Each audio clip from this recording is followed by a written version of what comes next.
meeting open. Can we make sure that everyone's got their phones on silent, please? Welcome to members of the public.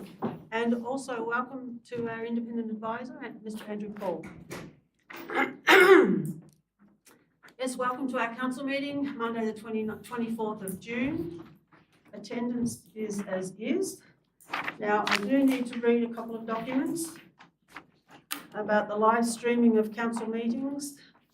Ladies and gentlemen, please note this meeting is being audio live streamed and recorded on the council's website in accordance with the council's live streaming of open council meetings policy. The recording will be archived and made available on council's website after the meeting. While care is taken to maintain your privacy while in attendance at the council meeting, please note that your presence in the council chambers and or your voice may be live streamed and recorded, including any statement made during public question time or consideration of planning matters. All speakers ought to refrain from making defamatory comments or releasing personal information of another individual without their prior consent. Council accepts no liability for any damage that may result from defamatory comments, and all liability will rest with the individual making those comments. By remaining in the public gallery, you are deemed to consent to being live streamed and recorded. If any person attending the meeting does not agree to being live streamed or recorded, you may choose to leave the meeting. And I also wish to read the guidelines for council meetings. Expectations of councillor conduct. The Code of Conduct for Elected Members policy sets out the standards of behaviour expected of councillors with respect to all aspects of their role, including the following. Councillors acknowledge the importance of high standards of behaviour in maintaining good governance and therefore agree to conduct themselves in accordance with the standards of behaviour set out in the policy. Councillors are to be respectful in their conduct, communication and relationships with members of the community, fellow councillors and council employees in a way that builds trust and confidence in our council. Councillors' actions must not bring the council or the office of a councillor into disrepute. Councillors must treat all persons fairly, must not cause any reasonable person offence or embarrassment, and must not bully or harass any person. Councillors must listen to and respect the views of other councillors in council meetings and endeavour to ensure that issues, not personalities, are the focus of debate. Councillors must show respect when expressing personal views publicly, and the personal conduct of a councillor must not reflect or have the potential to reflect adversely on the reputation of the council. Pursuant to sections 28(3)(a) of the Local Government Act 1993, councillors must not direct or attempt to direct an employee of the council in relation to the discharge of the employee's duties. Pursuant to section 40 of the Local Government Act 1993, the chairperson may suspend a councillor from part or all of the meeting if the councillor makes personal reflections about another councillor or an employee of the council and refuses to apologise, or interjects repeatedly, or disrupts the meeting and disobeys a call to order by the chairperson. Meeting conduct. Yes. People attending council meetings are expected to behave in an appropriate manner. The following is not acceptable: offensive or inappropriate behaviour, personal insults and verbal abuse. Pursuant to section 41 of the Local Government Act 1993, it is an offence if a member of the public hinders or disrupts a council meeting. In the case of any inappropriate outburst or derogatory behaviour, an apology from the offending party or parties will be requested. Anyone at the meeting, if they feel offended in any way by such behaviour specified above, should immediately bring the behaviour to the notice of the chairperson by the way of a point of order. The chairperson has a right to evict from a meeting any person who is not behaving to an appropriate standard. Thank you. Oh, hang on. Attendance, we've already done that, I mean, as is. Table of contents. Any changes? No changes. Acknowledgement of country. We acknowledge and pay our respects to the Tasmanian Aboriginal community as the traditional and original owners and continuing custodians of this land on which we gather today, and acknowledge elders past, present and emerging. Declarations of pecuniary interest. Anyone has a, Councillor Terrett, beg your pardon. Item 2.4.1, enclosed council. And Councillor Lambert. Item 7.3.1, White Committee, Open Council. Open. Nobody else has any declarations? Thank you.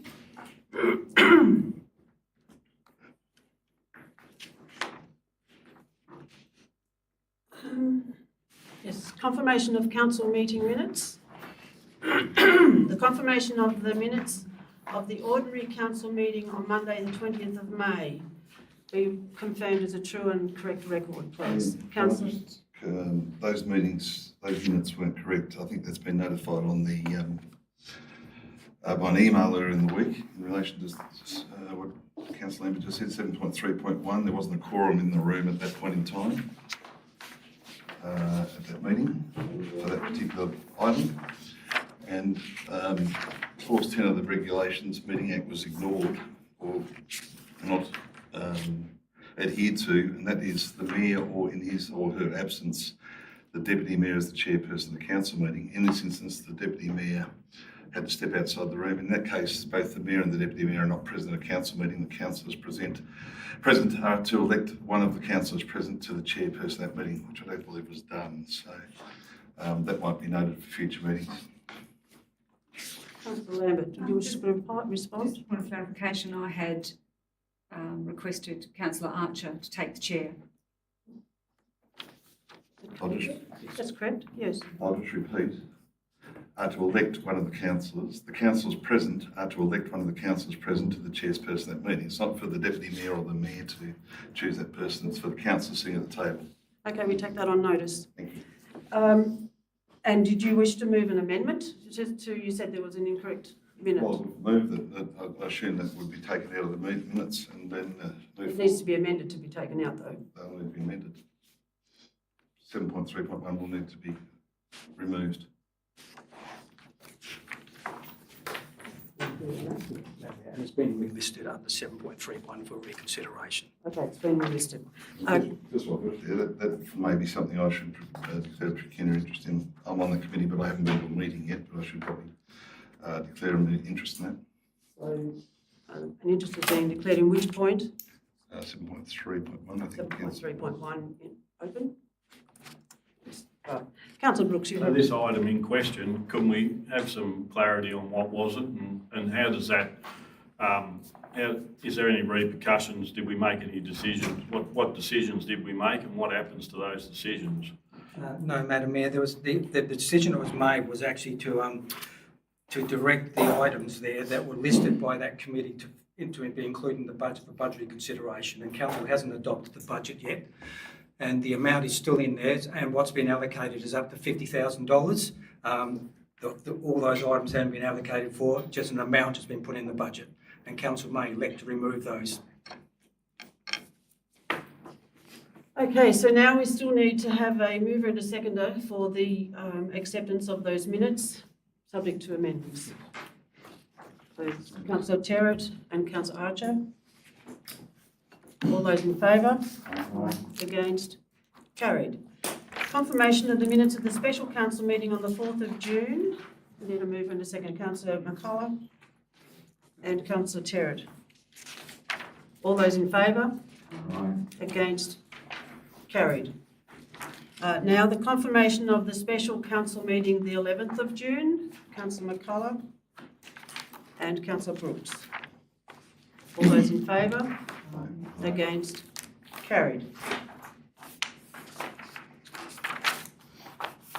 The date of the next council meeting will be Monday the 22nd of July.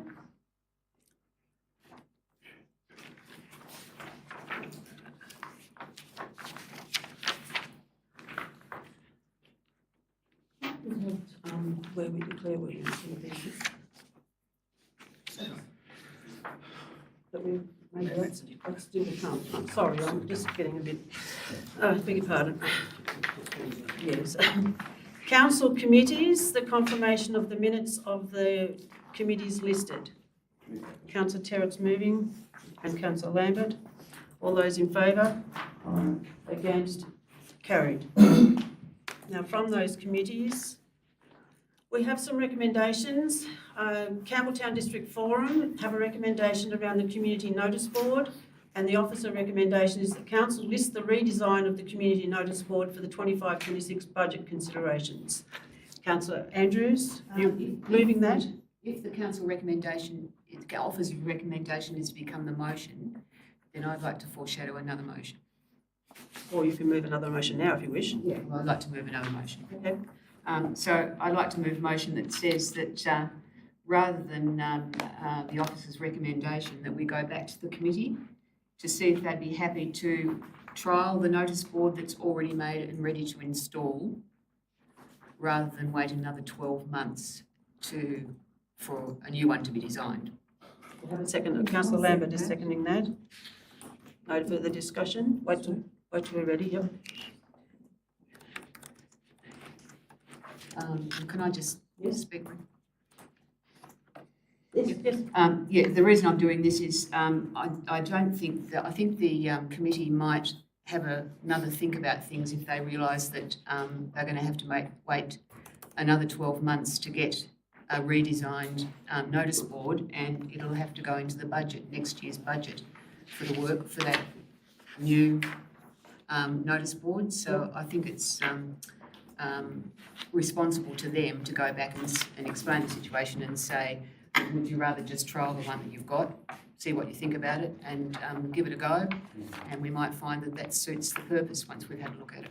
Okay, do we have a second? I'll move a second to Councillor Lambert, that the council consult with the committee to ascertain whether they would consider the installation of the notice board that has been constructed for a trial period. We probably need a comma after constructed, so it's, And ready to install. It's ready to go. It's sitting there ready to go.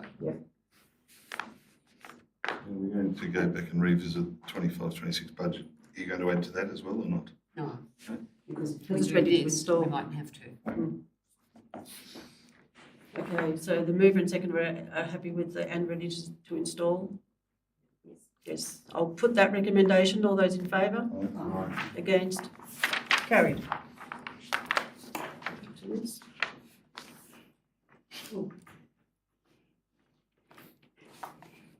Campbelltown District Forum have a recommendation around the waste transfer station for an extra day, and the officer's recommendation is that council consider options for the new contract period starting June 2025. Councillor Terrett's moving that, and Councillor McCullough's seconding. Anyone, any discussion? Councillor Goss. I just thought about it, a lot of other, I'm not sure in our council, but other councils I've been to, they have half days. So I just wondered if that may be an option instead of having a full day, have another half day during those days, which might save council some money and give the community a chance to get there on those half day days, which is probably enough. But that's certainly something to consider possibly. That works, Madam. Want to make comment? No, we do that at Longwood Transfer Station. They end up with half a day in certain times. So it's something to consider. I suppose it just depends on who gets the transfer stations next, whether they consider that themselves. Okay, I'll put the recommendation. All those in favour? Against? Carried. Another one about the waste transfer station, vouchers for rural properties, and the officer's recommendation is that the council notes the committee's request for tip vouchers and that this issue is currently being included in the budget for deliberation. Councillor Goss and Councillor Terrett. Any discussion? I'll put that recommendation. All those in favour? Against? Carried. Longford Local District Committee have a recommendation around the Vista Point location, and the officer's recommendation is that council consider the location of the Vista Lookout Point after a safety check is conducted on the site. Councillor Lambert and Councillor Brooks. All those in favour? Against? Carried. Longford Roundabout. Officer's recommendation is that council awaits a response from state growth. Councillor McCullough, you're moving the recommendation, and Councillor Lambert, you're seconding. Can I just ask a question? Yes. How long ago was this sent to State Growth? And that's probably the first question before I ask. There's a recent one that's just, There was a recent one in the Yeah. last 2 weeks that went off to a local member, Mark Shelton, and the other one I'm not sure about when it went off to State Growth. a while ago. 2 weeks. Have we had an acknowledgement back that they've received it? Not at this stage that I'm aware of. I know that Mark Shelton, in a discussion with the mayor on another matter, or his office indicated that they were aware of it. And I did also raise it in my visit when I attended the State Growth Office, General Manager, when I was down Hobart. I also raised a concern about the roundabout here. Because this needs to be pushed. This is quite urgent, this issue. Thank you. Would it be a good suggestion to encourage individual ratepayers to also get in contact with State Growth and air their concerns about the state of the roundabout and its safety issues? I think some have already. But we could probably publicise that in the Mayor's report in the Courier, couldn't we? We'll see what we can do. Councillor Archer's next. I'd perhaps like to ask a question of the Works Manager. In his opinion, is the surface the only issue? Is there actually the structure of the whole sub-base area for concern? I have asked questions before of State Growth to have a look at the roundabout with the cages down below, which is when you go into the mill dam. I believe they are moving. If you have a look up the top side now, the curb and channel's actually dipped in it. To fix that problem before, I think they put a curb adapter in there to try and let the water out, but it definitely has moved. It's definitely pushed sideways. So they are surveying it on a regular basis, but what the figures were, I don't know. Councillor Terrett. Yeah, I've raised this directly with a number of MPs over the last 2 weeks. Matter was raised in Parliament on the 13th of June about the condition of that particular roundabout. And I've also written to the Examiner to try to highlight the problem there. I believe that it is one of the busiest roundabouts, I think, in northern Tasmania.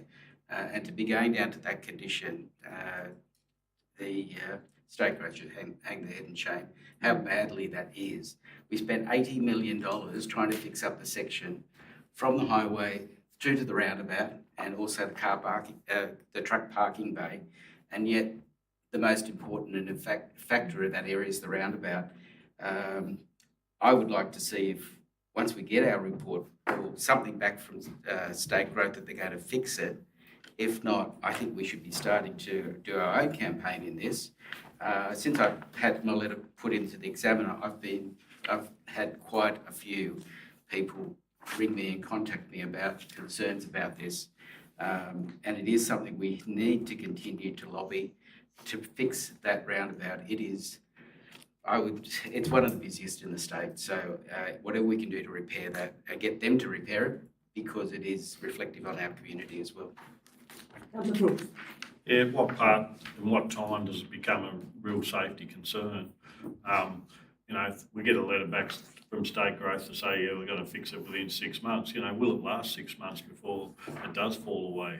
Has there been a safety audit done on that roundabout? I'd like to know, because it seems to get worse every time you go around there. There's holes in there, fairly deep, and you've got to pick your line if you're in a car to even get around that roundabout. So, it's more than just finding out where the State Growth is going to and when they're going to do it. I think it's a safety concern for every user that uses that roundabout. Especially we've got a truck pull-off area there that, I'm sure the trucks have obviously contributed to the problem. Totally agree. The trucks have a difficulty negotiating it as well. No, you've already had to say. I'm sorry. I'm sorry you've had to say. I'm going to put the recommend. Question. A question on notice then? No, Without notice? Without notice to the General Manager in relation to the expenditure of $200,000 for signage there, whether we will be holding off until that roundabout is actually fixed, that $200,000 has been allocated. No, Madam Mayor, we weren't looking at holding off on that. Our money's been allocated for a sign. The actual centre part of the roundabout, and I'll take advice from the Works Manager on what he's seen, and I've seen that section doesn't look like it's moving. The actual part that looks like it's actually moving is actually the actual road surface itself. The sign is actually to go into the middle of their roundabout itself, and we haven't got approval yet for that to go in at this stage, have we? Again, through State Growth. State Growth. I'll put the recommendation. Those in favour? Against? Carried. Another one from the Longford Local District Committee, halt the sealing of the old levy pathway. The officer's recommendation is that the council decision has already been made. Do you wish to make any comment? Madam Mayor, if council were to look at rescinding this matter, well, it would be to rescind it. We've actually, council has endorsed the works that have been for the upgrade of the footpaths through this area. We've actually advised that to the Commonwealth funding body as well, the federal government. If council were to look at rescinding that motion, we would need to do an investigation with regards to how far we're along. We've implemented council's decision to date. So yeah, that's the only advice I could provide. Councillor Andrews, Can I you're ask a moving question? the motion.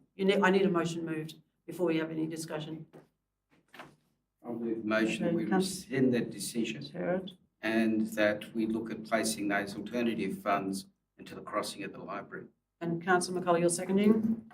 Councillor Andrews. Yeah, can I ask a question? Can I just be very clear on what the old levy pathway is? Excuse me, Councillor, but General Manager will answer. Perhaps the works manager can provide some advice there. It's from the tourist street through to Smith to Union, Smith to you. the original old flood levy. So we're suggesting that we're going to put a concrete path along the top of the flood levy? Across the top of the flood levy, yes, with the bollard lighting. From where? From Latour to? From Smith Street, yes, in Latour Street flood levy, well, it is part of old Latour Street, original Crown land, but it's from Smith Street to Union Street. So from behind the new kids' bikeway? No, down further, so you're heading down towards Smith Street, where there's already a footpath from Archer Street to Smith. So it's a continuation then. Oh, it's the old levy? Yes, The the old old levy, not the new levy, the old levy. And is it, sorry, one more question. Is it true that we're planning to light that pathway? That's correct. With bollard lighting, not overhead. When did we decide Yeah. that? Does all come through to council? Yes. All part of it? All part of the report. The funding, that balance of funding. Councillor Archer. Look, I've been had a look at that situation today, and I agree there's already been a path put in from Arch Street through to Smith Street, which would lead people to walk along the old levy. I agree with some proponents. It is a lovely natural walk, and I'd suggest we look at, as has been suggested by some people, that we look at putting a new path on the riverside of the new levy, which will give a circuit for the Longford legends to continue on, but also mean that the access through to the mill dam does not need then to go along Union Street, which I believe is not, at this stage anyway, a very attractive access. So I'd like to see it reviewed. I'd still like to see the access. I believe the access through the child's playground is not easy to find, and I think with some alteration there to design and things, it would be improved. Sadly, the footpath down Latour Street between Arch Street and Smith Street is probably above specs, but I'm sure people will still be able to use that if they want to walk along the old levy. But I agree with the proponents that a natural walk is not very common. It is a nice walk, it is dry, and it is unnecessary, I think, to concrete that.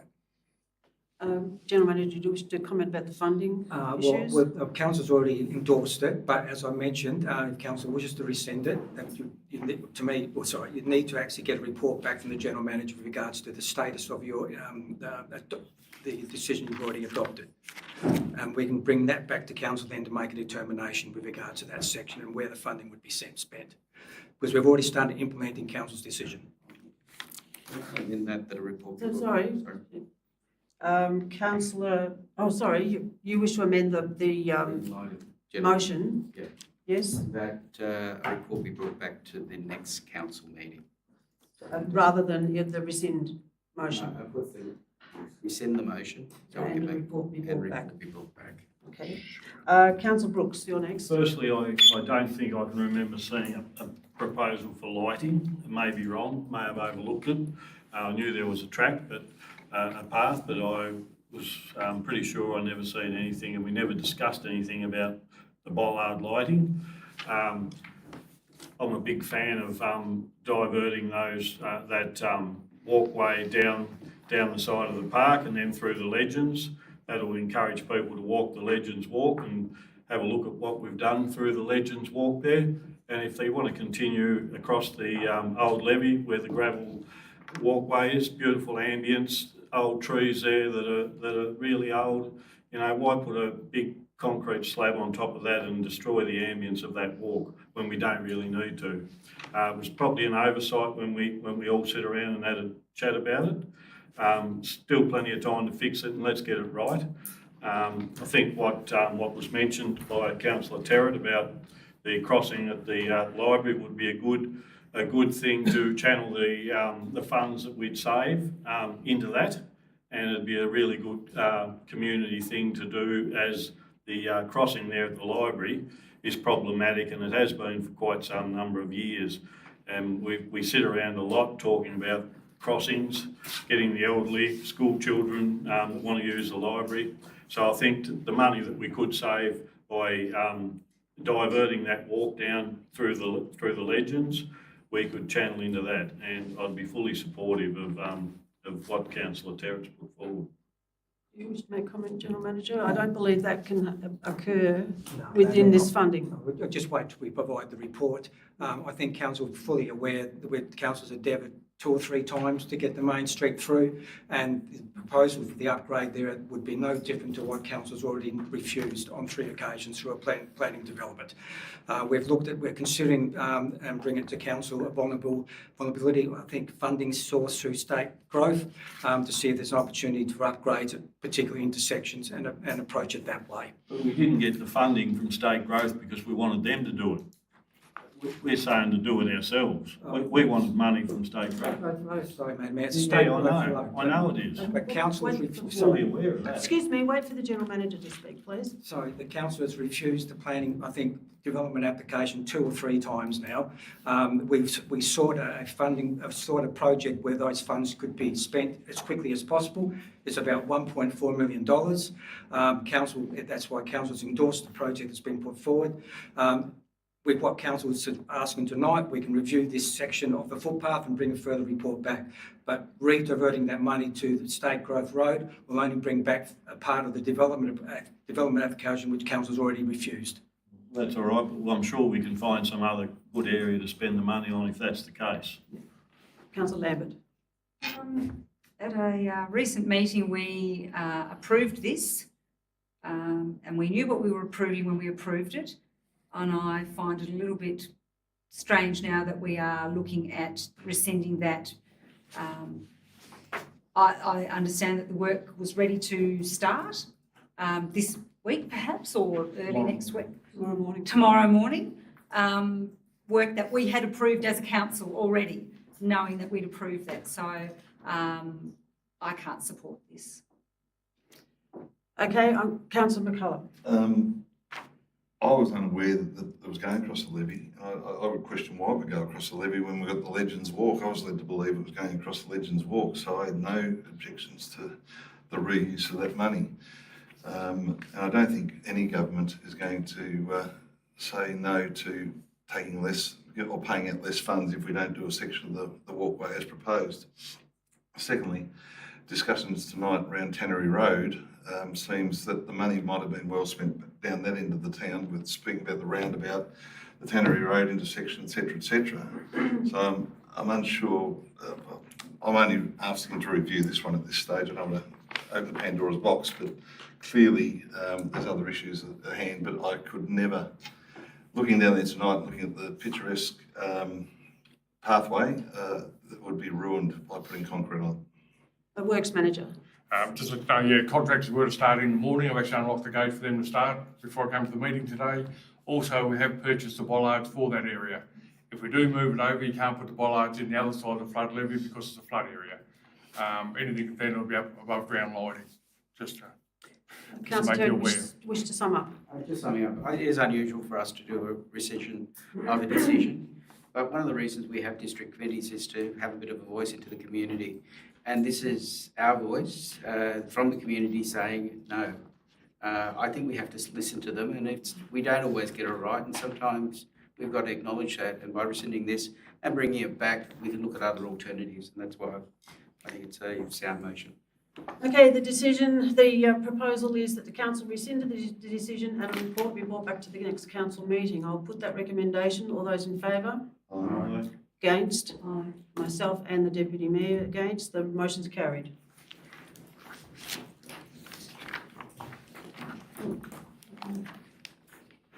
Oh, sorry, I'm trying to move wrong ones. Sorry, Madam Mayor, you need to go on to, planning. We need to move into planning now, okay. not into planning yet. We have, No, children for- but we need to move into that now. Yes, yes. Have a recommendation that we move into planning, please. Hang on, Oh, we've got another item. yes, I know, yeah. It's public question time now. It's the time. To find it, sorry.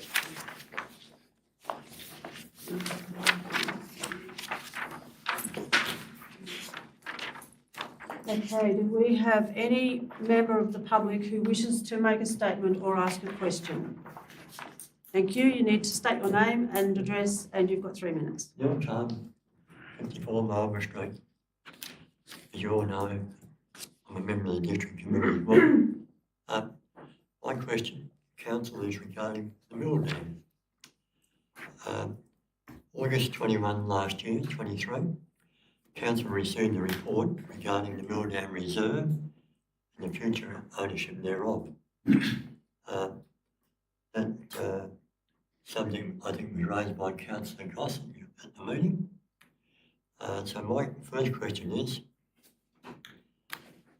I noticed that on the 7th of March, matters were to be considered by council in a workshop because there had been, they were waiting a plan, they received a plan. So my question is, 14 weeks have now passed since March 7. So when will the concept plan be released to the public? My second question, the fact that this subject was raised in council 10 months ago we're talking. Why does it take 10 months to complete this report? I mean, the mill dam is a fairly, it's an area that's underutilised, fantastic area that could be developed, as we all know. I just wonder why it's taken that long and we still haven't got a report as well. Madam Mayor, the item was considered at a workshop. No decisions can be made at a workshop, and further information is being gathered at the moment with regard to the draft master plan that's been completed.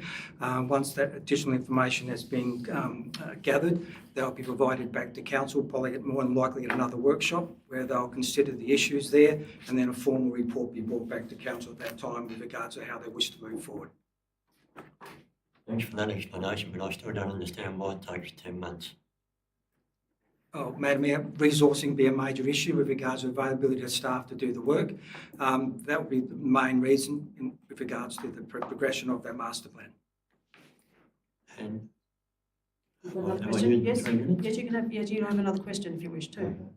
just in regards to the budget paper, I noticed that the food waste cost for the urban areas, it's gone from $175 to $210 for 140 litre, gone from,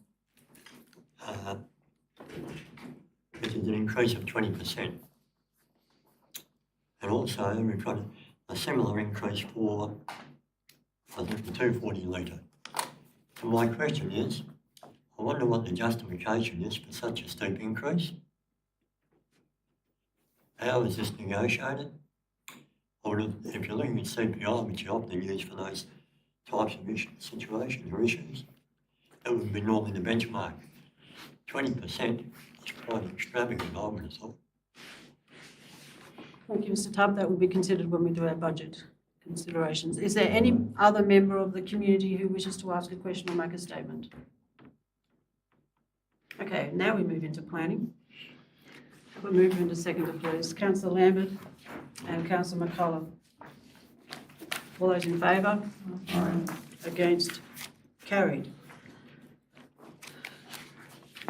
Now, is there anybody who wishes to ask, or not ask a question, make a statement about planning 1 the covered sheep yards, 635 Logan Road, Evandale. No? Okay, is there anybody who wishes to make a statement about the concrete batch plant, 150 West Street, Campbelltown? Yes, just state your name and address and you've got 3 minutes. Would you wish me to speak now? So, yes, please. Good evening, everyone. My name's Liam Ridd. I'm from Boral and I'm the Planning and Development Manager. The item that you see before you tonight is an application we lodged some time ago. I wish to thank the council officers for working through us with this on this item. It's been a pretty positive process, and ultimately we've been able to get to a resolution which Boral's happy with. There's a number of conditions which have been put forward in the report. Boral's agreeable to all of these conditions, and second to that, many of those marry up with the existing conditions that are already enforced on the development application, which governs the quarry use on the site. In terms of the genesis for the application, there's obviously a bit of a gap in the concrete network, with most providers being either out of Launceston or Hobart. For us, opening up this quarry means that when jobs pop up around this area, we're able to bring in mobile equipment to the quarry where it's close to the resource, and we can operate batch trucks out of the quarry itself. It's on a campaign basis, so will only be for when there's more major projects in the area. So think like a state upgrade on the road, or a larger project for something of that nature. It reduces the travel times which our trucks need to be on the road for, which in turn reduces driver fatigue, which in turn increases safety for all road users. In terms of the ultimate product too, because there's less cartage involved, it's a cheaper option for clients, because ultimately we won't have to charge for delivery from one of those metropolitan areas. So for us, the synergies of running an operation like this out of the quarry are the same in many of the impacts of the quarry itself. It helps to increase the commercial diversity of the area, and for us is one of a major safety upgrade for us and our drivers. I'm happy to take any questions within the 3 minutes that anyone may have around the application.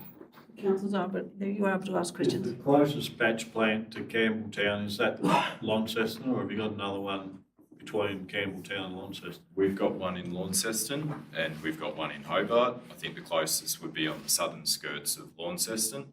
The ability of this gives us the option to probably service jobs which are slightly closer to Hobart or slightly closer to Launceston in the middle part. So it's not necessarily something for just Campbelltown. It sort of stretches the network both ways. So for us, our trucks would either generate from Hobart and come to the site, or they might come from Launceston and come to the site. So it just gives us a better coverage. If you imagine sort of 3 circles, it starts to sort of bring the gap in around and close the supply issue. Okay, thank you very much. Planning 1, the covered sheep yards, 635 Logan Road, Evandale. We have a recommendation that the application planning 240027 to develop and use the land at 635 Logan Road, Evandale. The folios of register 175728/8 and 175728/1 for 2 covered sheep yards, varying the boundary setback, be approved subject to the following conditions. And there are several conditions there that you can read. Councillor Goss, are you moving? Move that, thank you. And Councillor McCullough, you're seconding. Any discussion? Councillor Terrett. Just in relation to these sheep yards, it does cross 2 property boundaries, and whether it is appropriate at this stage to also put in the note that the boundary adjustment be done so that the sheep yards are placed in one property or other. I don't know what this, and I'll take the advice of the planner. Yeah, thank you. That would be appropriate as a note. The wording would be that the owner is advised that a boundary adjustment or adhesion should take place before the property is sold, to place the buildings on one title.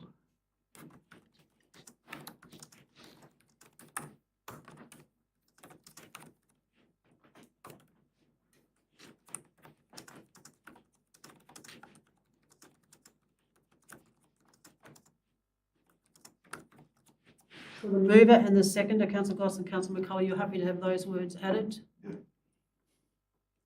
No further discussion? Yes, councillor Archer. Look, I'd just like to say that the right-of-way issue has been taken into account by councillors. Obviously, there are laws in regards to right-of-ways. We've considered our actions, and at this stage, we can't take any action against some concerns of the representor.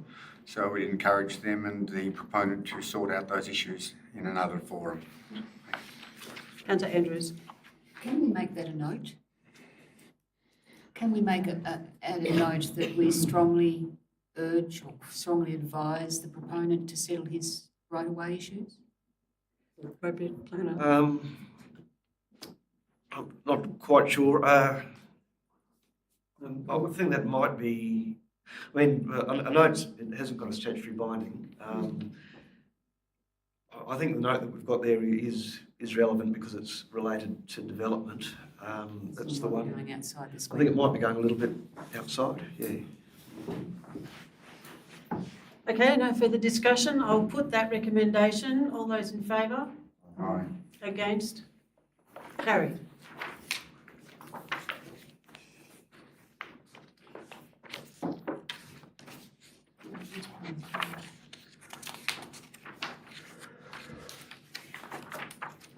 Okay, planning 2 is the concrete batch plant 150 West Street, Campbelltown. We have a recommendation that the application planning 230036 to develop and use the land at 150 West Street, Campbelltown for a concrete batch plant be approved subject to the following conditions. And there are several conditions there. Councillor Goss, you're moving. Councillor McCullough, you're seconding. Correct. Any discussion? Yeah. Councillor Brooks? Just with the hours of operation, because we have had issues in the past with quarries and batch plants.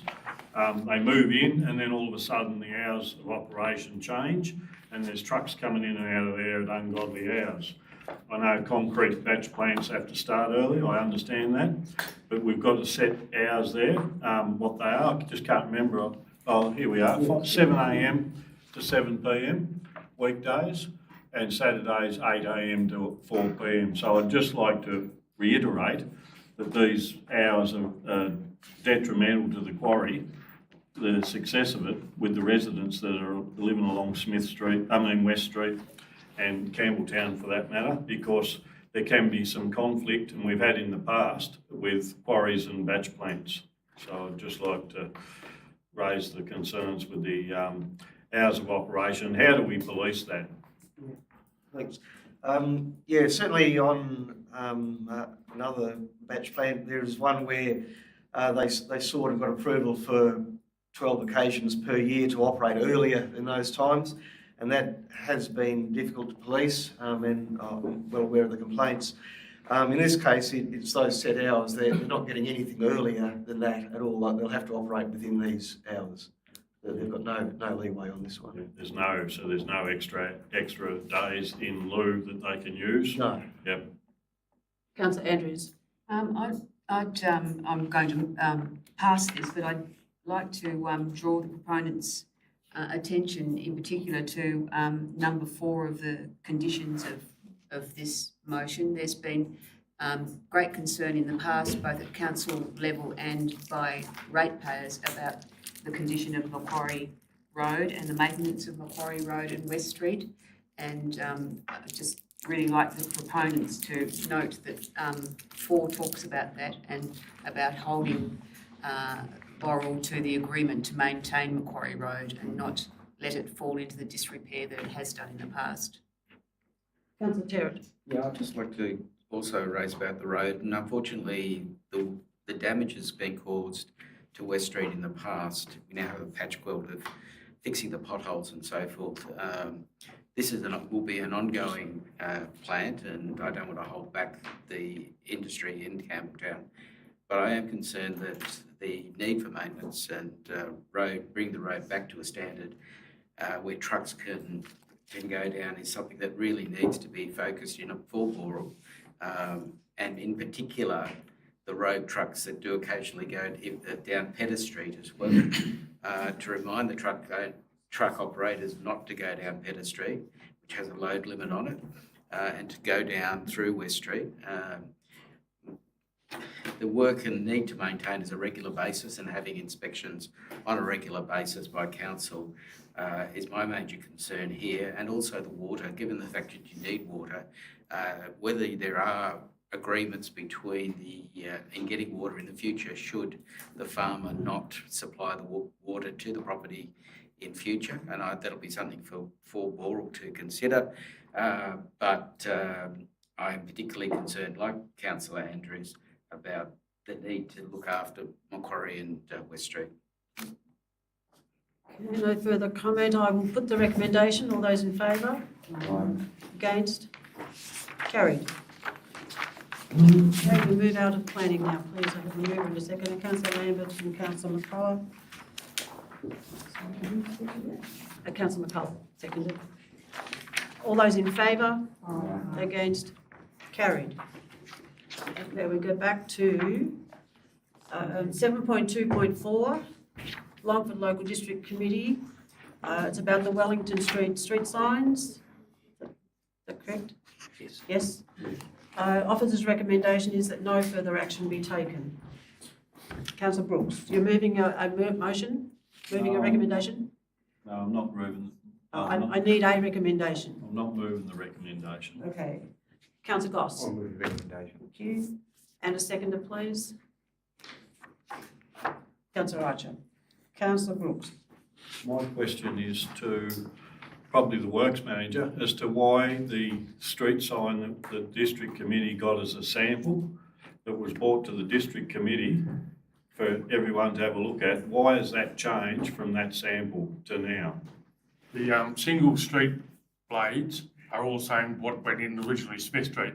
The other signs up further actually got directional stuff on them. They might have, school or kindergarten. Those signs there was identical to what came off the original street signs. And nothing's changed in them. So if you had Smith Street's still the same as Smith Street.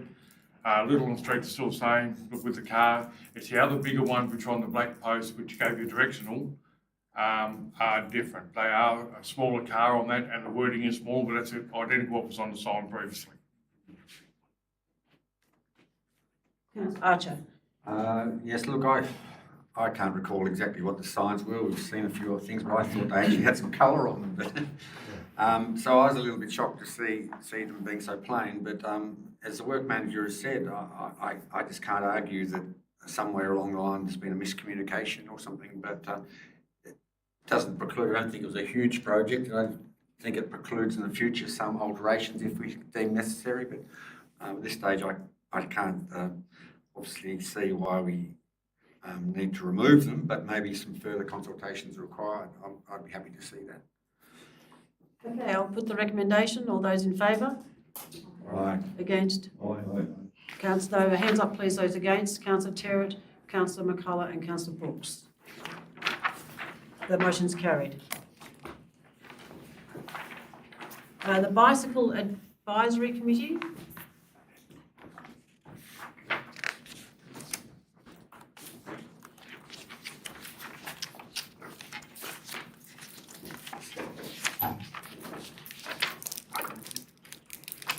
Bicycle Advisory Committee have a recommendation about the municipal budget. The officer's recommendation is that council considers the committee's recommendations and allocates funds from the 24-25 municipal budget. Councillor Terrett's moving. Can I have a seconder? Councillor Brooks is seconding. Any discussion? Councillor Terrett. I just have a question. It relates to this, the fact it's a shared pathway, particularly because you've had discussions with state growth in relation to Patina Road through to the Longford area. Whether there's been any advice that you could give us in relation to that, because it is our major, it would be the link between the two towns. With the meeting that I attended a couple of weeks ago, again with the General Manager of State Growth Roads, the issue was raised. My understanding is that they'll be putting out shortly the next stage with regard to Illawarra Road, which will show a shared path coming up to the viaduct, but on the roadside. There will be no, what I understand, there'll be no connection from there into Longford. We discussed the connections could either be under the viaduct or across the bridge. They, at this stage, are not doing that. It will be strongly recommended to council that once with the public consultation is initiated, that council raises immediately, if not beforehand, the need for that connection. I brought that to their attention straight away. That's what the meeting was about, that and a number of other issues, and I clearly indicated to them that there needed to be a connection. The connection at the moment ends at the Patina Road intersection, and it's quite hazardous to actually, for anybody walking or running, to get from that point to the roundabout and Longford. As you would be aware, I think there are actually probably a number of workers from up at the Berries actually use the railway line because they probably deem it safer to walk across that line. I wouldn't suggest that's a good idea either way either. So so I would be recommending that in the future, council will need to look at writing direct, I believe, to the minister with regards to the connection. Just if you finished off with where I was going to ask, can we contact the minister and also maybe the federal member? There are community grants that are given from a federal perspective, and we do have a federal election coming up sometime in the next 12 months, that now is the time we should be lobbying for that section in particular. These programs that are from the Bicycle Advisory Committee are much bigger ones and quite costly. But I think the priority is Patina Road through to Longford, because seeing somebody push a pram on that highway is just unacceptable, and we need to get that done. Scary watching families try and cross it on bikes. Okay, I'll put that recommendation. All those in favour? Against? Carried. We'll get the two councillors back, please.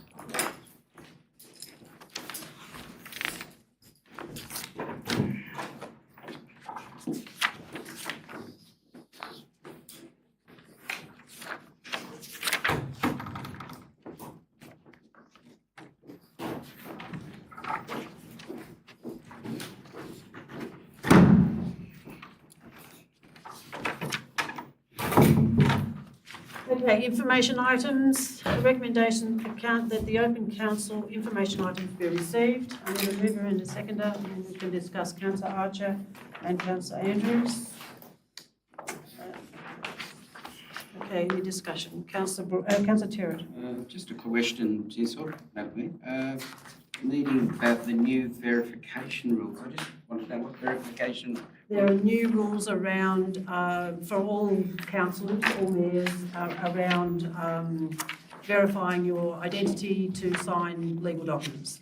It's just a new rule, whether it's state or federal, not sure. Is that, sorry, is that also applied to councillors as well? No, the mayor signs the documents, the planning items and so forth. Thank you very much for that. I would also like to raise two other items. Yep. On Sticky Begs Corner, I believe that we've had some responses back from the Minister, Michael Ferguson, in relation to Sticky Begs Corner, that Department of State Growth has reviewed that intersection, and that it is the council's responsibility in relation to the footpath, and also they will be engaging an independent review of the planter boxes to consider such things as heritage considerations, and that will be a matter for Northern Midlands Council. Whether that will be something that we will have some input from in regards to the planter boxes. Madam Mayor, my understanding is that they may not have initiated the investigation, but that's a question we can ask of them. So all I know is that that report, I understood, was actually to be commenced last year, and that is an outstanding item as well. We can only follow up. So excuse me, just clarification, so you're saying, General Manager, that they haven't started the? I believe they haven't, no, but I haven't been formally advised that, but I would be my understanding that it hasn't commenced yet. It's another one to be put down on the list. I guess, keep going, Councillor Andrews. Keep going. Just a couple of quick things. The Campbelltown swing, is that review anywhere near finished? Have the staff had the time to do it? Madam Mayor, we'll be looking at bringing a report to council with regards to the review of actually the terms of reference for the committees. That also includes the Cressy one as well. We're looking at that site. It would be hoped that after council have an opportunity to consider the MOUs for those committees, that would then go out to the community in Campbelltown. Thank you. And then the other one's just a little thing, but on page 36, we're still talking about the Longford Library and Exhibition Building on the Village Green and the Longford Motorsport Museum. Should that be taken off the information items list? It's been dead in the water for a couple of years, hasn't it? Yes, we'd review that, yes. Yeah.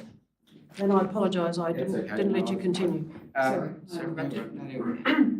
Workforce planning strategy. I noticed back in November and in February, we were looking at getting quotes from consultants in relation to doing the workforce planning strategy. And that would come back to the June meeting. Now, it's coming back to the June meeting as part of the budget, as part of budget considerations. How much would those consultants be? Straight question. Well, there's an allocation there that's worth, I think a significant amount of $32,000. Council, it's been recommended that perhaps council not proceed with that allocation. That's a determination that the council needs to make when it sets its budget. I think as identified in there as well, officers have been working on that plan themselves, and they can bring that plan forward. And if there's anything further out of that, council may wish to consider engaging external assistance for that. But at this stage, council officers have been working on that project. Yes. I was just concerned, given your comments earlier on about the resourcing, restricted resources, whether further consideration should be given to a consultant in regards to this. You have 1.2 employees in your HR area, and whether that's sufficient to also update do their own job plus doing this extra work as well, whether that is something that should be further considered and something that needs to be looked at. Well, definitely, through the Mayor, we'd be happy to take any support we can get. But again, the current officer that we've engaged in OH area, we used to only have a part-time officer there, and we do on occasion still bring in external assistance as required. Thank you. Anyone else have any questions around information items? Okay, I'll put the recommendation. All those in favour? Against? Carried. Should we move on to the next one before tea? Yes. So it's the Development Services Monthly Report. So it's item 13.1. And the recommendation is that the report be noted. Can I have a mover and a seconder, and then you can ask questions if you wish. Councillor Lambert and Councillor Andrews. Okay, any questions? No questions? I'll put the Sorry, yes. I did have one. Just the extraordinary difference between planning approvals for the business sector this year compared to the other 3 years. So what's happening? Is that TransLink or what? I think a number would be TransLink. Would I be correct in suggesting that? Yes, that from that new subdivision at TransLink. As well. Significant warehousing, if you've been out that way. I think there's been about 3 or 4 additional warehouses, and also I think there's been 1 or 2 within the current area as well. I'll put the recommendation. All those in favour? Against? Carried.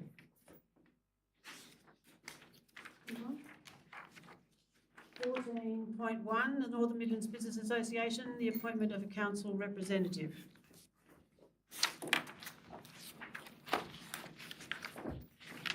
Councillor Lambert. I'll move the recommendation, and I would like to nominate Councillor Archer if he's to be our representative on the board. First of all, I need to ask Councillor Archer, are you okay with being nominated? Look, I have been interested in the Northern Midlands Business Association and their association with council and in general economic development in Northern Midlands. I believe we haven't had a representative on this association for a couple of years at least. I think we do need one. I'm happy to go onto the Business Association as a representative of the council at this stage. It will depend obviously perhaps on time, but at this stage I'm happy to go on. I believe the council has expressed opinions in the past about some changes that could occur in regards to its operation and funding. And I hope that if I do go on and am nominated, that I can bring back some information to council which will be of use in those areas. Thank you. Do I have a seconder? Councillor Andrews is seconding. Any further discussion?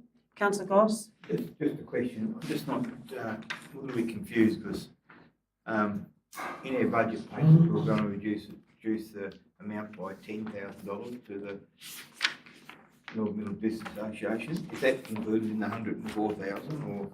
We're not discussing the budget at the moment, we're just discussing the nominated person to that committee. It's 14.1. Yes. Now, that shows the allocation. Oh, it does, The okay. So I allocation think will be what council authorised in the budget. That's what they've actually requested, and which you recall from their presentation. A bit of clarification, actually, at the meeting, we talked about reducing it by 10,000. So is that 10,000 off it, or that, we're going to take that 10,000 off it? They requested 109,555, something like that. And so we took 10,000 off that. So the budget will be 99,555. And we've adjusted the consultants, GM consultancy, to come to that figure. Yes, no, it's fine. So if we pass this now, 104,000, then when we get the budget, we pass it again. No, it's actually it's actually 99,555. And what we're removing at the moment is only in the recommendation that it is, yeah, okay, big So we've reduced their request by That 10,000. included in it, do we? No. No, okay. No, just, So we approved the revised- budget's not part of the decision. We're talking about two different things That's at the right. moment. Councillor, no, wait a minute. Have you finished, Councillor Goss? So is that right? So we're not talking about the budget here? No. Correct, thank you. That's No, it. Councillor Terrett's next.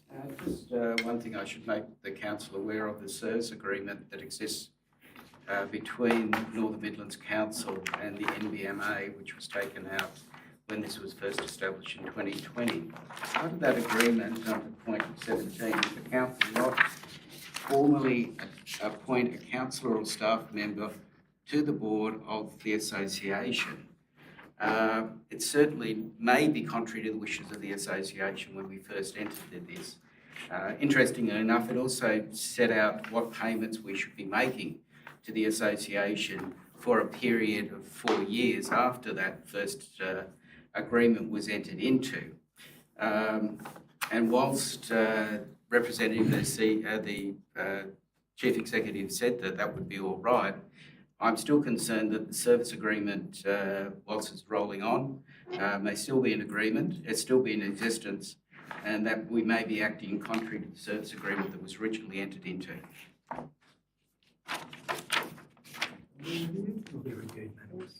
Councillor McCullough.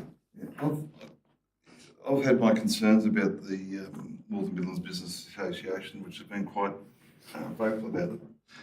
One thing that really concerns me before Councillor Archer jumps in the deep end on that thing, point 3 of their notes in the financial statement on page 138 is the board's ongoing challenge to make the AgriClean truck wash commercially and operationally viable for the long term, given ageing infrastructure and demand exceeding its design capacity. NMBA continued to utilise the services of MMARM Proprietary Limited for day-to-day maintenance while securing Tasmanian Government funds for upgrades aimed to achieve this viability, as no other commercial maintenance companies would take on the risk of a profit share rather than fee for service. NMAR is jointly owned and operated by the chair of the MBA and its volunteer board member, Mike Armstrong. Other than the search of NMARM, and that goes back to former councillor Anne Ganninan. Now, Anne Ganninan sat on this council. I don't know how long ago this has been going on, but I would like an inquiry to be put forward before any decisions are made around who might sit on that board from the council. Amen. We'll take direction from council. I think the the actual document you're looking at there with regards to the truck wash, that was, the financial details there is end of June 2023. Since then, they've had additional fundings, which I think the CEO went through with regards to the significant improvements being made to that site. My understanding is that they're doing very well there now, and I think that was, councillors were actually at that workshop when that presentation was made with regard to how they're operating that facility. I was of the view, and I thought it was cash neutral, so I'm happy to get further information and bring it back to council if they so desire. Further on, Yes, Mayor, looking there, the aggregate lien, so profit distribution is, I assume, the way they operate it. So it's a profit distribution situation as opposed to a fee for service. And this note is on the 30th of June 23. So that 30th of June 23 would have dated back to the 1st of July 22. And Mr. Gindin sat on council at that time, I believe. Yes, councillor. Once again, we're discussing two different things. I mean, Well, I'm asking to... Sorry, point of order comes first. What's the point of order? that we seem to be discussing two different things. At the moment, we're talking about this motion that's before us, and this is a totally different matter. Well, you think an inquiry might precede a situation where you want to put a board member on it to a committee that is suspect in the first instance? Yes, but the point of order is correct, but that's two different things. We are discussing at the moment that we received the revised funding proposal for the NMBA, and that we nominate a representative to their board, and that the representative will report back to council. That's the motion we're considering at the moment. That does not include an inquiry. Unless the mover and seconder wish it to include it. Given this information I provided tonight, then I'm struggling to And see. actually, there's no further discussion once a point of order's been made. So I now have to put that recommendation. All those in favour? Against? Aye. Put your hands up, please, against. The recommendation that's on the board. I have to go against it until I'm clear that I legally can be a representative of council. I think that needs to be cleared up.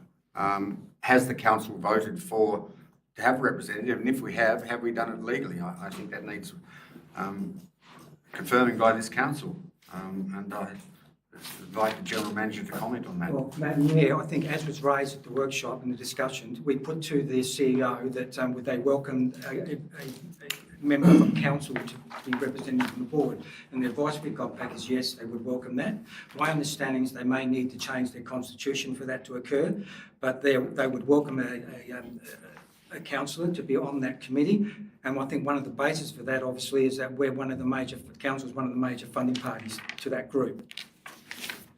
Could I suggest until we get the approval through their business model that we don't proceed at this stage? I think that's what I'm saying. Yeah, but Madam Mayor, we need to be advising them that we wish, sorry for interrupting, but we need to advise them that we wish a representative on that committee. So you wish to move an amendment to the recommendation, perhaps? Yes, defer at this stage, I think we need to. So, Madam Mayor, I need some clear direction about your expectation with regards to having a member on that committee. So perhaps after nominate a representative to the NMBA board after, what sort of wording? I don't know what the wording could be. Councillor Lambert might have some suggestions. Defer it to the next meeting. Provided they go through the process of amending their constitution. Okay. Subject to the amendment of their constitution? Subject to the amendment of their constitution. Okay. So I'll read that out again.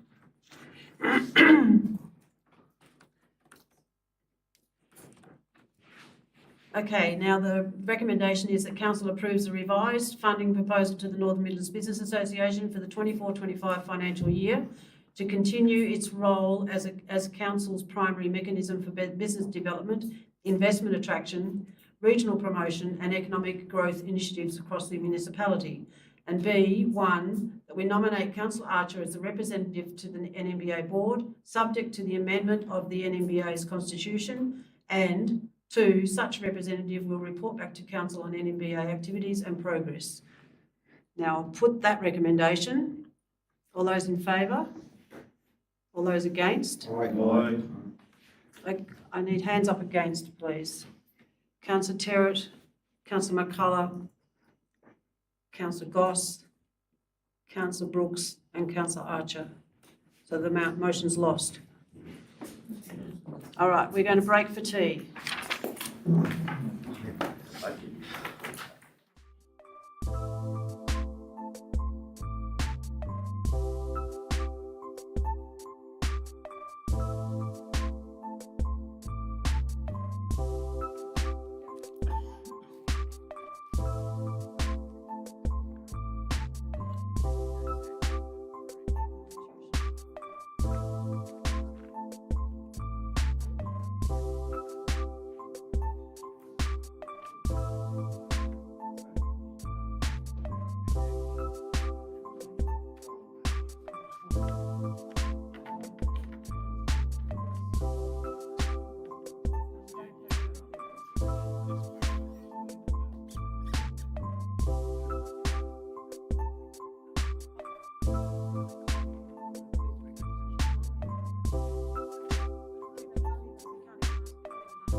15.1, Corporate Services Report, the monthly report, financial statement. Recommendation is that council receive and note the monthly financial statement report for the period ending the 31st of May 2024 and authorise the budget alterations as listed in item 4. Councillor Terrett's moving. I'd like to speak. Yeah. And I have a seconder. Councillor Andrews is seconding. Councillor Terrett. Thank you very much. The main reason that I want us to have a speak is in relation to the deferrals. And we always expect a large deferrals every year, around 7.4, which seems around the standard we're getting. I'm more interested in some of these deferral items that have been deferred, some since 2021-22, the Avoca toilet upgrade, for example, the Longford roundabout, the Ross Men's Shed upgrade, the Hobson Street Road construction, just to name just a few of those. I just hope in the next time will become 12 months' time that those disappear. And I'm sure the works manager will assist in doing that. Yes, we certainly hope so. Do you want to add anything, Ms. Brickman? No, the only other thing is there to highlight is that I've got a list of bad debt amounting to $9,794, and they're mainly dog registration fees or fines for not registering your dog, which are uncollectible. Is that not usually like a sum? No, it's around 10,000 a year. You can sum up in a minute, Councillor Terrett. Do you wish to add anything? Okay, Councillor Archer. So I'll just ask a legal question. If someone's dog who is not registered attacks somebody, are they in trouble legally or? Yes, they would issue a fine. Okay. Okay, Councillor Terrett, you can sum up. Yep, sum up. It is something we always keep in mind that at the end of the year, we do have a lot of projects that go over. It's too soon to work out whether we'll be in deficit, how much the deficit will be this year. It's probably very clear, and I'll stand corrected with the officer, that we will be in 45 days. will be in deficit.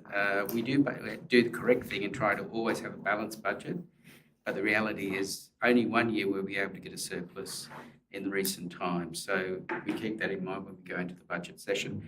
Just on the dog issue, I noticed in our earlier statistics that the number of dog registrations have in fact fallen by 134, which either means one or two people have. I just need to remind you, you shouldn't be introducing new topics when you're summing up. Responding back to Mary Bricknell about her comment about dog registration and the outstanding that's dropped by 134, and that may be due to people not registering as well. I'm going to put the recommendation. All those in favour? Against? Carried. 15.2, the municipal budget. Recommendation is that council receive and discuss the 2024-25 annual budget, annual plan, if we choose to keep that included, rates and charges policy, budget summary, and the fees and charges schedule. And Sorry, Madam Mayor, the annual plan should be discussed as a late, as not a late item, but the last item. as the last item in this. The annual plan is to be listed as the last item, if council wishes to proceed with that or not. And it can be included or not. Can I So state that should not be included based on the time it was issued to us, please? you can state that, but we'll need a mover and a seconder for this. Councillor Goss, you're moving the recommendation? Budget as it is. What I'd like to do is, I'm not really sure, I support all the stuff in the budget, but I'd like to make some amendments to it if I can. I'm not sure how I'm going to do that because I can't see exactly where they are. You can wait for a mover and a seconder and then make amendments if you wish. Or else move a different. The report as it is, but I'd like to remove the $20 voucher for the tip fees that we're offering the people. And just reading the additional information we got yesterday on the docs on the tab. Basically what that said was that that would save $123,000, and that's something I think we should do. The reason why I don't think, You can speak to it when I get a seconder. um, No, wait a minute, Councillor Goss. and also, Excuse me, Councillor Goss, don't speak over top of me. You're moving an amended motion, that's fine, but, I haven't finished though. yes, but I need a seconder to your motion and then you can speak to it. You're moving a motion, removing the 20, with this, and removing the $20 voucher, that's correct? Yeah, but I want to do something else as well. Oh, so okay, that sorry, needs to beg your go on pardon. board. Sorry, Mayor, I probably didn't make that clear enough. As for the information yesterday, 123,000, so I'd like to reduce the general rate by 1%. That'll take, so that'll bring the rate down to, from 4.74 down to 3.74. That's what I'd like to move. And I'll speak to it when after it's moved, or second. Okay, is there a seconder to that motion? Okay, the motion lapses because of lack of the seconder. You're seconding it, okay? Councillor, yes. I'll foreshadow a motion. Councillor Andrews and Councillor McCullough is foreshadowing, yes? Okay, now Councillor Gosh, you can speak to it, if you wish to say more. Yeah, no, the reason behind that, I'll put that forward, just the information yesterday that we got, first up, I've been talking strongly about the cost of living on our people in our community, and I think that's why it's really important to bring that rate figure down because of the constant cost of living. I know we talk about that figure 4.74 and or 76, whatever it was, and that doesn't seem very much. But the real cost, when you look at the increase in the rate bills, are 6.4, 8.1. 7.9. They're the real cost, the real increase for the rate bills, and it's not the 4.76. And I think that's what's really important, and that cost of living is going to really hurt people a lot. That's why I think it's really important to bring it down. The CPI has been the first half of 2024. It's about 3.6. And they're predicting it will go down to 3.2 by the end of the year and drop lower than that in 2025. So the CPI isn't up where we are. So I think that's important to keep it down to that figure. The reason why I want to keep the voucher, I got some information this week, and it's in the report from our Docs on Tap. Notice that every tonne of waste that we send goes down to the tip down here to Longford or Evandale or transfer stations, it's cost us $304 to get rid of that tonne of waste. So if we're giving out these tickets willy-nilly, that's going to encourage people to come and drop waste off at our tip site, and that's going to cost us $304 a tonne for everyone that comes there. So I mean, it's not really a very sensible thing for our budget. So I think that's probably important. So I don't want to do that. The other two things that really stand out to me was that the indexing for the depreciation at 5%. I mean, indexing for CPI is 3.6 something at the minute. So why have we got 5%? I think that's something we need to look at in the future, and not for this budget time, but something in the future we need to really be aware of. I look back to last year's budget, that CPI figure for the indexing for depreciation was 8.1, and CPI never went up anywhere near that. So I think it's important to look at those things in the future. I hope I get some support around the table, but all I want to try and do is bring the cost down for our ratepayers. They are struggling, and they're going to struggle even more when they get increasing rate bills of up to 8.1%. Any further, Councillor Terrett? I hear what Councillor Goss has about the cost of living, and as the mover of the tip voucher originally, I did that for the cost of living concerns. There are many people that don't own a property and are renters. The scheme that is being proposed is modest, and it is, we at the moment are one of the very few councils who don't give a tip voucher, and I think that's a way of helping those people who don't pay rates. If it's given directly to people at their property or via their landlord. I am looking at whether we have a CPI, Metropolitan CPI rate of 3.6. which should be reflected. And as I mentioned earlier, every year we end the year in a deficit. We should always keep that in mind. It is not realistic to say that we will break even when we have a large deferral every year.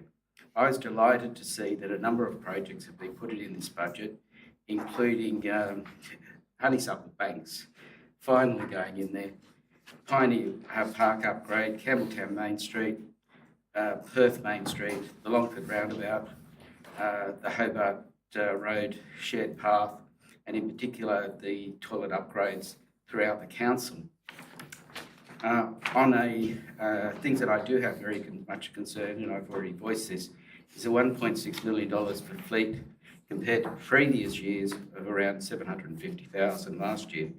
And whilst I acknowledge that we need to have vehicles, that is a very large amount, considering our total outlay for footpaths is $1.3 million. Our footpaths, we do our ratepayers a disservice in not going for footpaths, and whilst we're up to this point, I think looking at footpaths in future, whether it's having our own concrete game or looking down that direction in upgrading our footpaths, generally is an important part. And in fact, Campbelltown, Evandale and Ross only get one footpath in this budget upgrade. There are things in this budget that I think we can make savings on, and my overarching concern will be what is our rate of increase.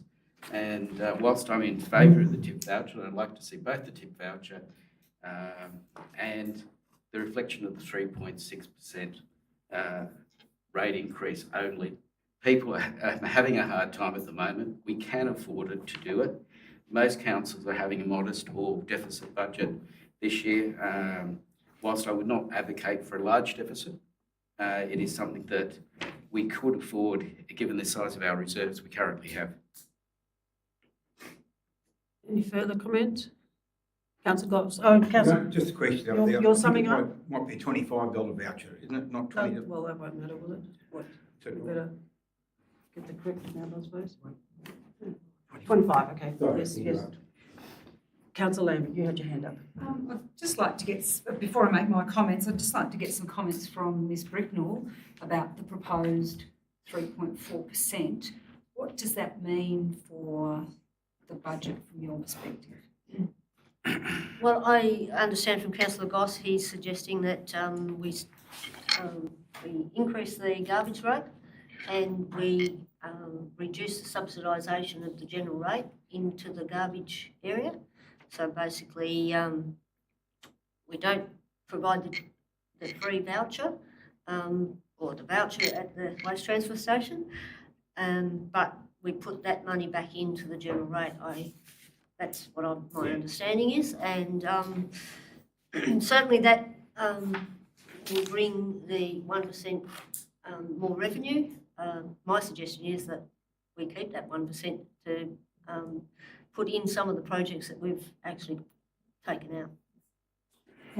And just with the depreciation, I will mention there the asset costs did go up 8.1% last year. They're not indexed by CPI. Assets are indexed by the building index or the road construction index or whatever the most relevant index is. It's not CPI. And as far as the fleet one, the only comment I'd make with that is the 1.6 does include the carry forward of the compactor truck, which is approximately 300,000. Yeah, keep going. I was going to have my say now, if that's all right. I was just asking this question first. Yes. It looks to me like 3.4%, just listening to what the officer has said, is doable. And I'm very mindful of the fact that we have a lot of stresses in our community. As general human beings, we are under a lot of stress at the moment. Financial stress, increasing rates, water, power, groceries, petrol, building costs, everything is going up. Nothing seems to be going down. So we're being hit every which way with increase. And it's difficult times for everyone, there's no doubt about that. But with that in mind, I know as a council we have had workshop after workshop after workshop to try and find the right balance between providing services for our community and being able to ensure that they're sustainable and that council is sustainable at the same time. So it's quite a juggling and balancing act. So it's never an easy thing to set the budget. So, but I'm also would just like to point out a couple of things that I was really pleased to see in the budget. And some of those are things that are going to help families, to give their kids things to do in our community. And I know we are looking at health and wellbeing as one of our, our key issues. So things like the Perth soccer field. We don't have a soccer field in Perth. This is in Northern Midlands, for that matter. This is a great initiative for our communities, and I think a starting point for further to go. So I'm really pleased to see that in there. I was also pleased to see the small boat ramp. As we know, very popular fishing communities, and that will value add to that William Street experience to no end. I was also pleased to see that the toilet block at Avoca is being redone, and I know for years that has been a huge issue. It's very popular. It's a great place for people going up and down the East Coast to stop, so I'm really pleased about that. Councillor Terrett also pointed out honeysuckle banks. I've been, and I think our works manager, we have been pushing for this for years and years. Initially, we didn't have the technology to make it happen, so it kept getting put down. The community were very disappointed about that. So finally we've got this great facility coming to Honeysuckle Banks, and I think that will value add to the overnight camping, to day recreations. It'll be a great thing. There's so many other really good things too that are happening. Continuation of bikeways and connecting up some of those bikeways through to Kerry Lodge, the bridge up through Melbourne, up through Western Junction there. They're fantastic things. They all value add to our communities in health and in helping to improve their health. So I think 3.74% for what we're actually going to be able to give our community is something that I would support. Councillor Brooks, you had your hand up before. Yeah, taking away the vouchers, and now we've also increased the wheelie bin charges. I think we're hitting the ratepayers doubly there, and expect a lot of rubbish to be picked up by council employees up in the back streets of Longford. The cost of waste at the moment has gone through the roof. So taking out those vouchers and then increasing that will put a big burden on ratepayers. I'd like to see, there's some savings there to be made with fleet. In my opinion, we could hold on to a truck and, there's $80,000 to carry over for another year. So there's other ways to save a few $1,000s without hitting the ratepayers all the time. We always seem to be trying to take money off the community rather than having a look at the way we spend money. I couldn't support the recommendation that's up there at the moment, because I think you're robbing Peter to pay Paul, in my opinion. Councillor Andrews. I think that we just have to be a bit careful about how we go with this, because I know that around the table there's always a concern to drive the increase rates down as low as we possibly can. I've watched it around council tables for about 40 years now. And I understand that, and we can then go back to our ratepayers and say, see, we kept your rates down. But we have very skilled financial people here, and we've been debating this at workshops for a couple of months now, and we've been through the figures and worked really hard on them. And we have to be really careful, I think, not to drive the rates down so far that we actually don't provide the services that people expect from us. In Councillor Brooks's words, but he didn't mean it this way, we're actually, we are on the brink of robbing Peter to pay Paul. We push the rates down and we don't increase them by a huge amount, but then we've got to cut services to meet that low rate increase. So we've just got to be a bit careful about how we go. Okay, the mover and seconder note, please, that the item B has been crossed out of there. That will be voted on separately? Yes. Yes. So that's fine with the mover and seconder, Councillor Goss and Councillor Andrews, and we'll vote on that separately.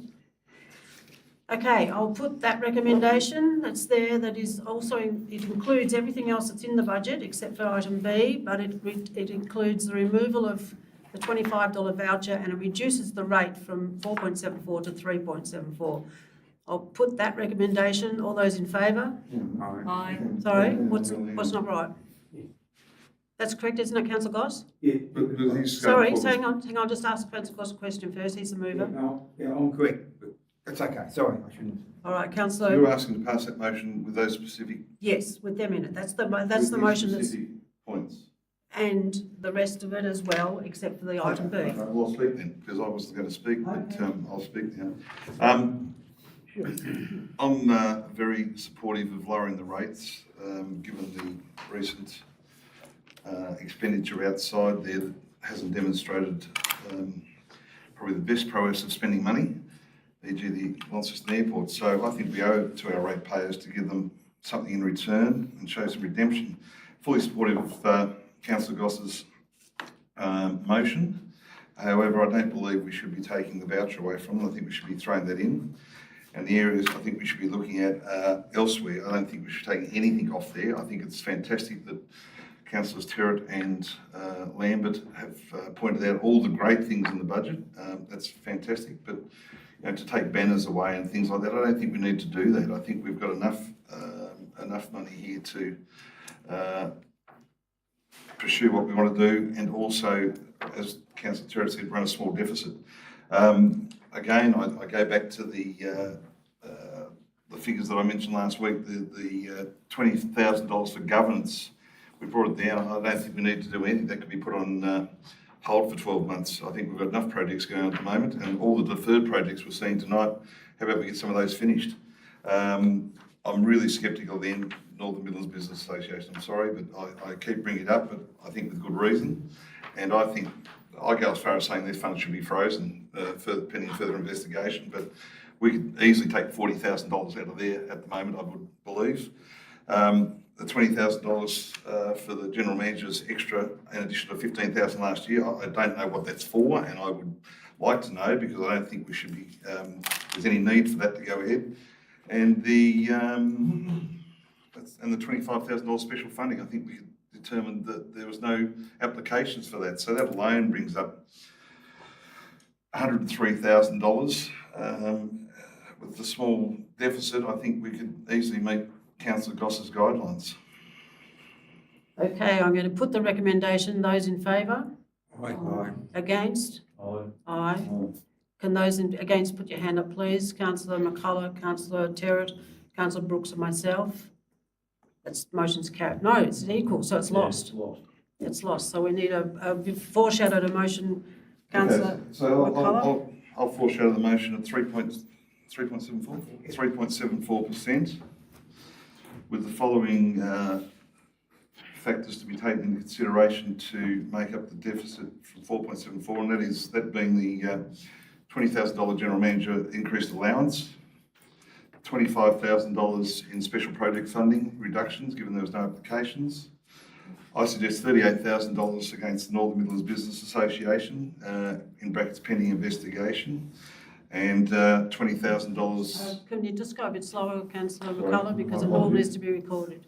And $20,000 governance consultancy. I think we should be putting that on hold, reviewing it next year, and fixing all our deferred matters. I think Councillor Terrett raised a good issue in the cars and trucks and all that sort of thing, whatever that's called. Fleet thing. I think that that should be put on notice for next year, that may well be looked at next year. But I think you cannot take anything away from the public, given our track record in the last 12, 18 months. I think that's a fair and reasonable assessment. It gives this end of the table what they're looking for, and I think it's, I think that would be satisfactory. So can you briefly read through your figures again, please? $20,000 GM extra allowance, I put, or increased allowance. $25,000 off the special project funding. $38,000 from the Northern Midlands Business Association. And 20K in governance, which is the government's consultancy reduced for master planning. Yeah, no, I haven't got the one. So we haven't got them all yet. That's all right. 20 kg extra allowance. Yeah, and there was 20 for the consultancies. 25 special project. I think that, sorry if I have this one, I think the 16, there should be a 16K inclusion for the workforce planning study. Rather than reduce it to zero, I think that there's a KPI that we need to have in there. And I think a small surplus, a small deficit may occur after that, but it should be only minimal. I think we've missed, still missed one at the top. 2020, 25, and there you got 4, that's it. That's it? 38, 63, 83, 103. Yep. And you keep the voucher. Can we have some response perhaps from our corporate service manager? Right, well, I'm not exactly sure where you get the GM's allowance for that, because I haven't got that. Councillor Terrett raised that at the last meeting, our last workshop. You said I wonder whether that's confusion with the 20,000 consultancy. All I can say is that consultancy has come down from 70,000 down to 20, and it doesn't really provide anything really as special projects that council might want to do. NMBA, that's fine. Yeah, the GM allowance, I haven't got that. Yeah, I haven't got that in there, so I don't think that's a saving. And the special project funding, 25,000, I have already taken that out as well. GM special Took expenditure. that out to get down to the 4.74. Sorry? The 25 special project funding, we Taken took, it out. we'd already out. taken that out. That was already out. The So- $20,000 GM special expenditure was 15,000 last year, increased 20,000 this year. Oh, I know what you mean. That's, the GM special expenditure is the staff functions and the, that's part of the year. and the No. Christmas vouchers and, All free meals. One at a time, please. that's what that actually, Should be funds. coming under, should come under something different to that, I would have thought. That's a little bit harsh. It's separated because then, we know exactly how much we pay for that. Can I Councillor just Brooks. ask, the NMBA, 38,000, is that reduce it by 38,000 or is that all we propose to give them? Councillor McCullough? I was going to reduce it by 38. I'm really struggling to give them any money, Councillor Brooks. I'm just horrified by what I'm finding. Okay, now, councillor Brooks, you've asked a question, Yeah. right? Anybody else have a comment? Councillor Art? Sorry now, yep. Is that how it's going to change? Those ones out? So No, but given those couple have come out, I'd probably, can you do with a small increase? 3.9? Reduce the voucher, $10. I think you've got to give them something. $15. no, we can't have discussions like this. All right. We can't be having discussions like this. 3.9%, and that's, Yeah. All right, now the foreshadowed motion, we've got a mover and I need a seconder. Sorry. Yes, it's without the B, which is the annual plan. Yeah, that one there. It's with taking out the 20,000 from the project funding, reducing NEBA's funding by 38,000 and including the 16,000 for the workforce planning, but I haven't got a seconder yet. Can I ask Councillor McCullough, is he still leaving in the general manager's special expenditure on the staff? No, that's out. That's crossed out now. So you're really going to take that out? No, So no, staff gets staying in the budget, staying in the budget. Yeah, staying in the budget. So let's line out of that one, go. No, take the line out because it's out, it's not, It's in. it's in. Just take it out altogether, Let's take it out. yes. Take the Another wording one. away. Yes, go on now. And that one too. Okay, so a seconder, please, if councillor Terrett. Now, is there any further discussion? Councillor Andrew, oh, Can I just ask Yes. for clarification? That's without the vouchers as well, or? With the vouchers, that's why I put up 3.9. Oh. so the vouchers need to remain? Yeah. We need to have that clear, because the last, $20. 25, sorry. okay, they're not being shown, but that's all right then, yes, that they're included in the full wording. So was it the 20 or the $25 for the voucher? 25. 25, yeah. Now, councillor Andrews, you're next. I'm not comfortable voting on this particular motion because of the huge effect it will have on the NMBA, and I think before I can vote on something that reduces their allocation by that amount, that we have to have a discussion around the table about our association with NMBA going forwards, whether we want to support them or not. I can't suddenly cut their budget by 38 without a discussion about how we see our relationship with NMBA going forwards. Butt in there for a minute. Can I ask Ms Bicknell, have we already reduced it by 10 and now we're reducing it by another 38, or is that? 28. 28, okay, right, yes. Continue, sorry. It's 38 all up, we're Yes, reducing. total. You wish to add more? No. No. Councillor Archer.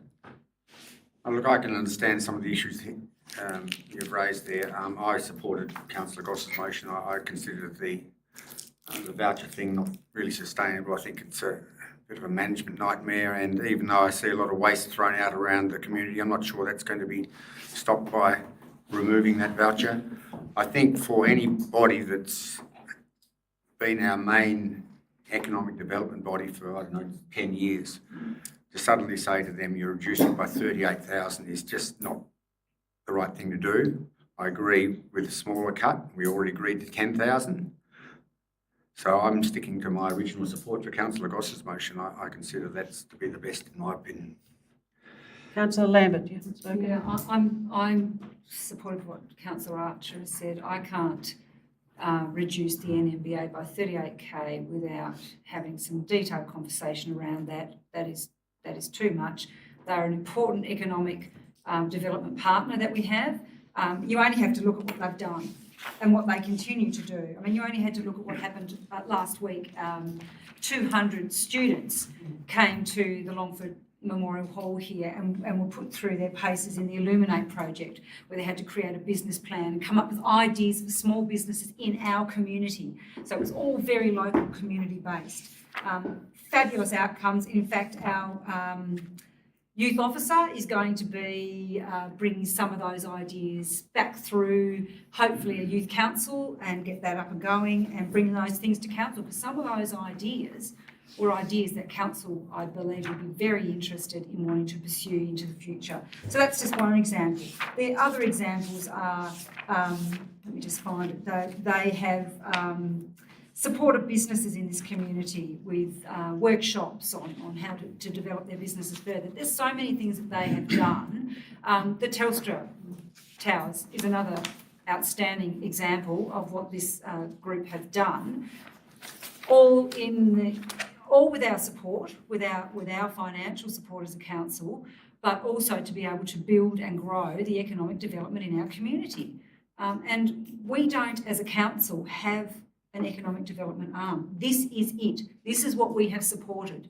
If we feel that things need to be moved and amended, which we've done with trying to put someone on the board, well then that's what we need to do. But I think by reducing that, it puts the NMBA at risk of not being able to provide any economic development support for our community. And I just don't think that's good enough. And that's my sticking point there, I think. And I did support Councillor Goss's original project projections as well. But I can't support this one with that amount taken out of there. Councillor Terrett. Just listening to the debate, it appears the NBA is a sticking point. Maybe the amount should be reduced I was going to say that was going to do that in summary. To a lower amount. I'm particularly pleased the workforce planning strategy is put back, because we've already heard tonight that delays in getting other reports done, getting some assistance in workforce planning strategy, and I won't go into that too much depth except to say We have 1 in 4 of our workers over the age of 60. We have a need for succession planning. We need to plan for the future for our workforce and to have a strategy that we can link into our future budgets and such. So 16,000, I'd like it to be 32, but I understand the restrictions on our budget. But if that amount could be reduced, I'd be in support of it. All right, and Councillor Goss, you haven't spoken, no? I just want to talk about the voucher just for a minute. I'm really, the voucher possibly be in this year, but once it's in there this year, it's going to have to continue on for the year. You see it for years to come, possibly. You know, I think once we give that to the community, it'll be very hard to take it back. You can see in there how much it's worth, $133,000 in real terms, which is a lot of money. And the other thing about the voucher is that it costs us $304 a tonne to dispose of that waste. That's what it costs us. And so I don't think we're in the position at the minute to encourage our community to dump more waste up there. And I think what we need to do is possibly, I'm really concerned about the waste, I really am, and I think it's something that I'm really going to focus on in the next 12 months. I think it's something we have to do as a council, and I just think the cost is just too much. So the only reason I'm not supporting this is because of the ticket, because I think that we're just not in the stage to do that at the moment.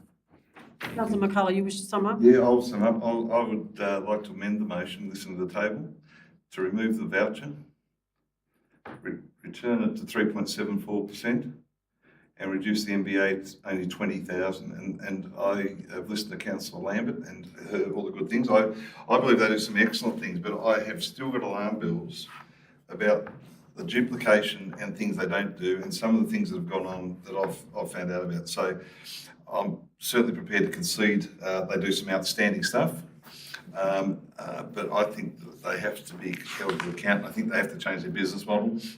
Hopefully that can all come through, and hopefully Councillor Archer can get on there and encourage a really great working environment between the two. But hopefully with those two amendments, the table may be supportive. Okay, so just to be clear what we're voting on, I'm going to put the motion. The recommendation as written in the original recommendation without the B section at 3.74% increase, and the $20,000 project funding will be removed. NMBA's funding will be reduced by $20,000, and the $16,000 workforce planning will be included. So I'll put that recommendation. Those in favour? Yes. Oh, do you approve of the amendment? No, sorry, we've done the discussion. Sorry. Sorry, we've done the discussion. I'll put the recommendation. Oh yes, it's been removed. Councillor McCullough just removed it. Thank you. Okay. I'll put the recommendation. All those in favour? Against? Aye. So myself, Councillor Archer and Councillor Andrews, so that's carried. I should have asked you perhaps, Ms Bricknell, what impact... No, I'm happy with that. That's You're okay fine. with that? Right, good. It's actually an increase. Oh, good. That's good. Yes. Need to consider. Oh, yes, we need to consider item B in the budget, within the budget, that council approve and adopt the 2024-25 annual plan pursuant to section 71 of the Local Government Act 1993. Provide some context. Yes, please. Madam Mayor, as councillors may be aware, Councillor Terrett raised the issue that the business plan came out a little bit late. It wasn't the 4 days before the council meeting, which is correct, and as advised by email to you all. Councillor Tarrant and others have indicated that it shouldn't be considered. Well, that's actually a decision of council. Council can make the determination whether they wish to consider and adopt the annual plan. So that's a decision for council tonight. If someone wishes to move a motion not to adopt it, that's appropriate. It would not be a problem if it was carried over into next meeting, if elected members felt that way, that they wish to actually have wish to get the opportunity to consider understand the document more fully and be given the time to do that. It would not be a problem to actually also carry it over to the next council meeting. Okay, so I need a motion moved, please. Councillor Brooks. I'll move a motion that we don't have it tonight. We hold it over to the Yeah, next meeting. I haven't even opened the cover of it yet, so. Councillor McCullough, you're seconding that? Okay. What is it? What's the That is being held over to next council meeting. further adoption? Yeah, that council defer the adoption of the 2024-25 annual plan pursuant to section 71 of the Local Government Act. Do we need to say to the next meeting? Yeah, to the next To the meeting. next meeting. It will have to be reviewed anyway, so that it's fine. Okay. And who was the second? Councillor McCullough, sorry. All right, any discussion? No discussion, I'll put the recommendation on, yes, Ms Bricknell. Can I just make a comment with the budget? The rates in the dollar will change to reflect, Oh, yes, in the annual plan. the change, yes. Yes. So we don't need to, do we need to note that? Yes, you probably do. Yes. So that can be included to include the amended.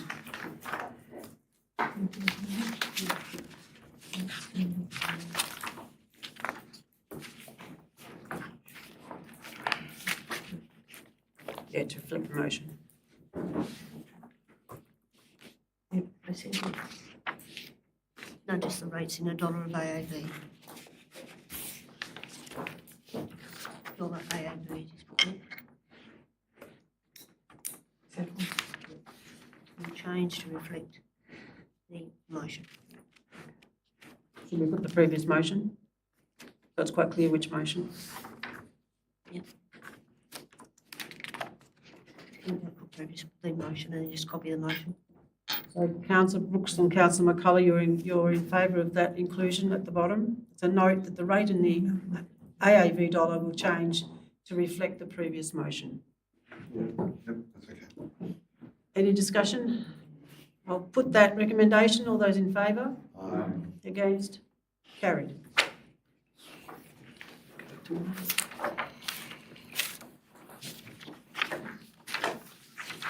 The last one, isn't it? Yes, it is. No reports.